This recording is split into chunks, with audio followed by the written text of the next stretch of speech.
Le Conseil des ministres s'est réuni mercredi 3 août 2022 sous la présidence de son Excellence M. Faure Essozemna Gnassingbé, président de la République. Le Conseil a examiné 3 projets de décret et écouté 4 communications.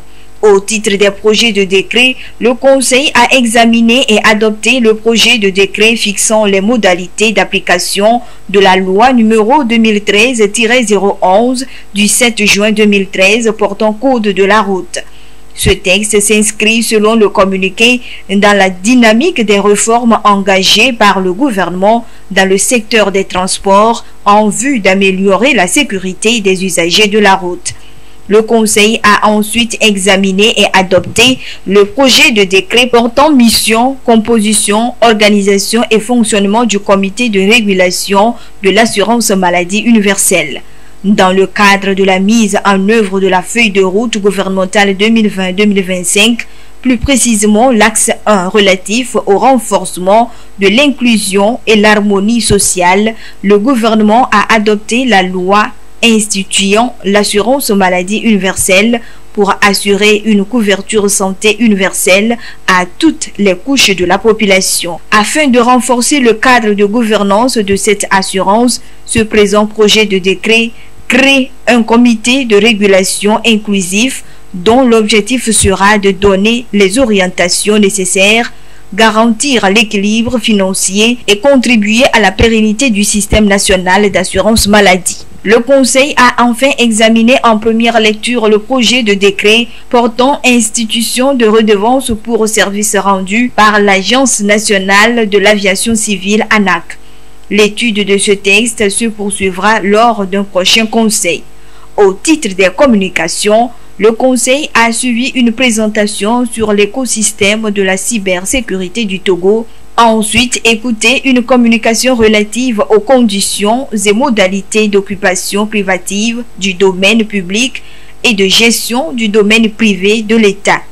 Le Conseil a également écouté une communication relative à l'élaboration du document de la politique nationale de protection sociale. Et pour finir, le Conseil a enfin écouté une communication relative à l'organisation au Togo de la 72e session du Comité régional d'Afrique de l'Organisation mondiale de la santé qui se tiendra du 22 au 26 août prochain. Selon une récente étude de l'Organisation mondiale de la santé OMS, près de 73 millions d'avortements provoqués ont lieu chaque année dans le monde.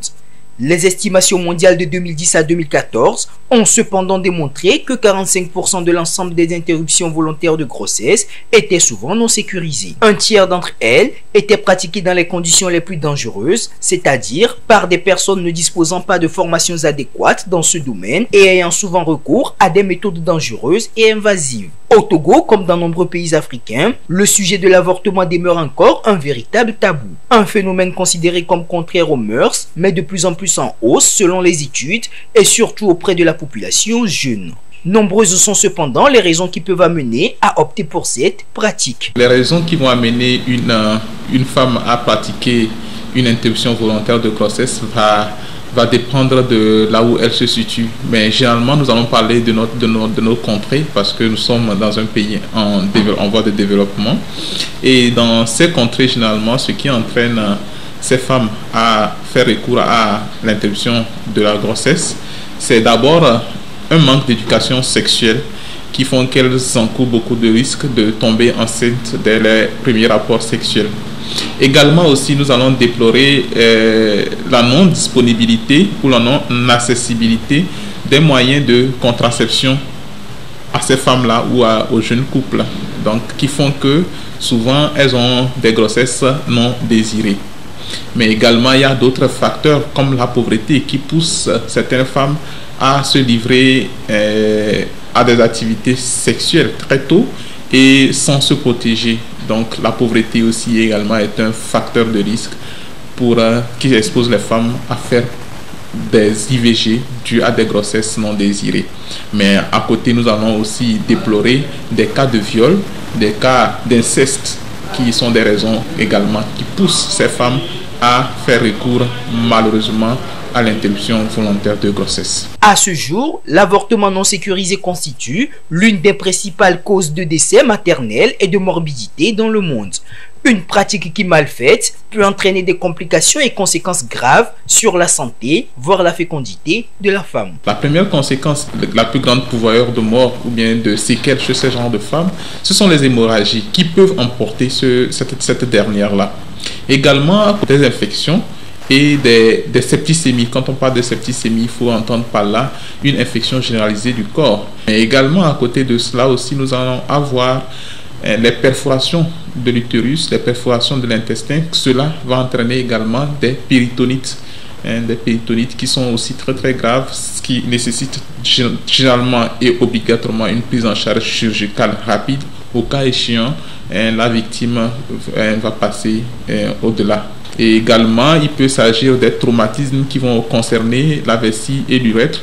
Donc cette femme va devenir incontinente, elle va plus pouvoir garder ses urines, ou si ça concerne le rectum et l'anus, c'est que la personne ne pourra plus bien garder les selles. Et après, c'est des sentiments de tristesse, de culpabilité qui vont survenir. Et cela va susciter chez ces femmes à la longue des angoisses, de l'anxiété.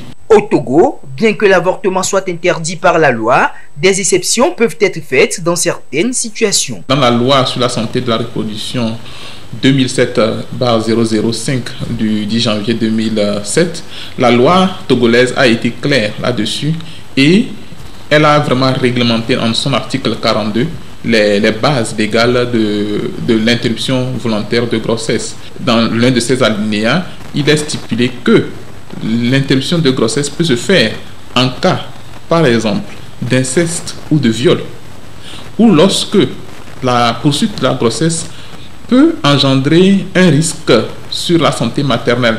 Un risque, quand on parle de risque, c'est sur la vie, le pronostic vital de la maman. Le dernier cadre, c'est lorsque l'enfant ou le fœtus qui est dans l'utérus est porteur d'une maladie grave, avérée et diagnostiquée par un médecin. Outrepasser ce cadre-là, l'interruption volontaire de grossesse est punie par la loi. Mettre beaucoup plus l'accent sur l'éducation sexuelle dès le bas âge et sensibiliser davantage sur les risques liés à l'avortement devrait permettre de réduire considérablement le nombre de victimes liées au phénomène. La maladie de Newcastle est une maladie virale très contagieuse qui s'attaque à une grande variété d'espèces d'oiseaux sauvages et domestiques. Elle fait souvent son apparition en saison sèche au nord du Togo et en période froide pendant la mousson au sud du Togo.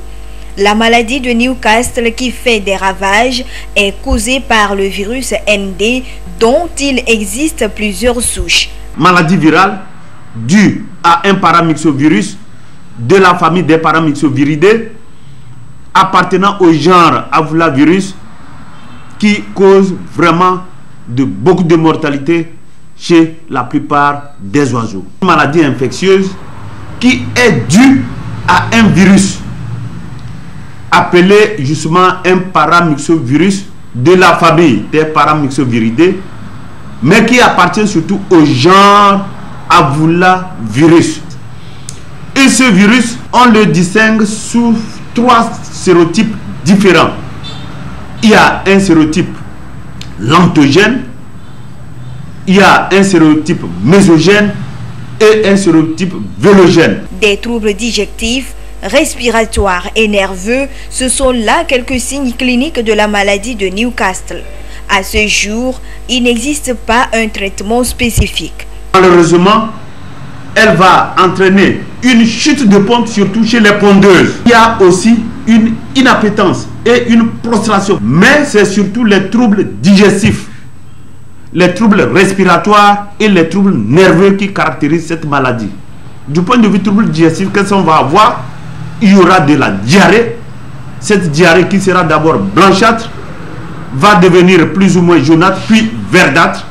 Et cela, comme vous le comprenez, la diarrhée va entraîner une perte hydrique et donc entraîner la mortalité chez la volaille.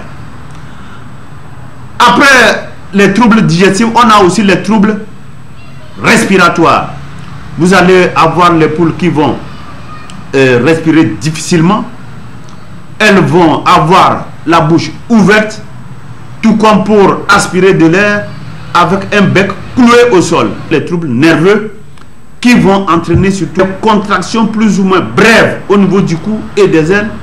Mais c'est surtout pour celles qui ne vont pas mourir, qui vont avoir une paralysie du cou, et on va avoir des poules qui font le torticolis.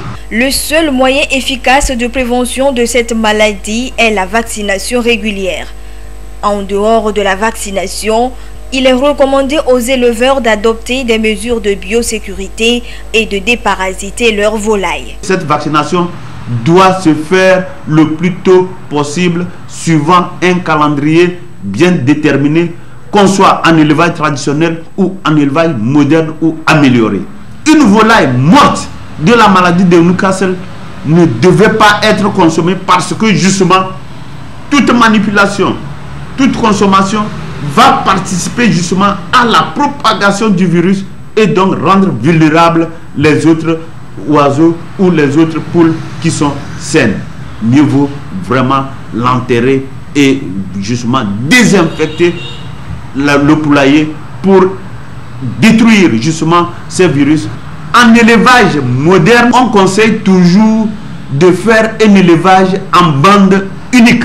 Mais en élevage traditionnel, il est conseillé de veiller aux mesures de biosécurité. Des conseils à mettre en application pour lutter contre la maladie de Newcastle.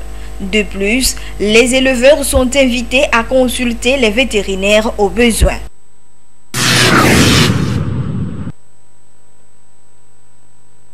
Utilisation exagérée des herbicides, pesticides, des pratiques qu'on observe chez certains paysans dans leur production agricole. Cette pratique ne respecte pas les normes de l'agriculture biologique et expose les consommateurs à certains risques.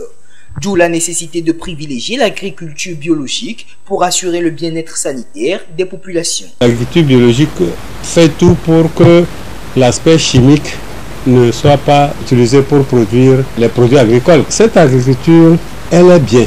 Il n'y a pas de risque d'avoir des éléments chimiques. Il y a un certain nombre de risques. Il y a plus de risques avec l'engrais minéral qu'avec les fertilisants organiques. Certains paysans prennent de plus en plus conscience de l'importance de l'agriculture biologique. Cependant, ils ne maîtrisent pas les contours et les différents éléments qui entrent en jeu lorsqu'on parle de l'agriculture biologique. Fondamentalement, il y a l'agriculture biologique à côté de l'agriculture conventionnelle. Souvent on dit bio, mais il faudrait que l'on sache d'où est-ce que ça vient et comment est-ce que ça vient. L'agriculture biologique, c'est celle qui n'utilise pas les engrais et minéraux et celle qui n'utilise pas les pesticides ou bien les produits phytosanitaires chimiques. Pour faire la fertilisation, on utilise l'engrais vert, on peut dire le compost, les matières organiques, sous différentes formes. Il y a bien sûr le compost, il y a le fumier dont nous parlons, et puis il y a aussi des fertilisants organiques qui sont commercialisés sous forme granulée ou sous forme liquide. L'enjeu, c'est de trouver ces éléments-là, les fertilisants, la fumure organique. Lorsqu'on fait une grande superficie pour apporter 3 à 5 tonnes, voire 7 tonnes de matière organique à l'hectare et que des gens ont 10, 20, voire 50 hectares, même au-delà d'hectares de céréales, ce n'est pas facile de trouver ça. Ça nous interpelle si vraiment nous voulons avoir une agriculture biologique très développée. L'agriculture représente une part importante dans l'économie togolaise. Entreprendre des initiatives pour son développement permettra d'assurer l'autosuffisance alimentaire. Et des actions devront également être menées pour encourager et promouvoir l'agriculture biologique.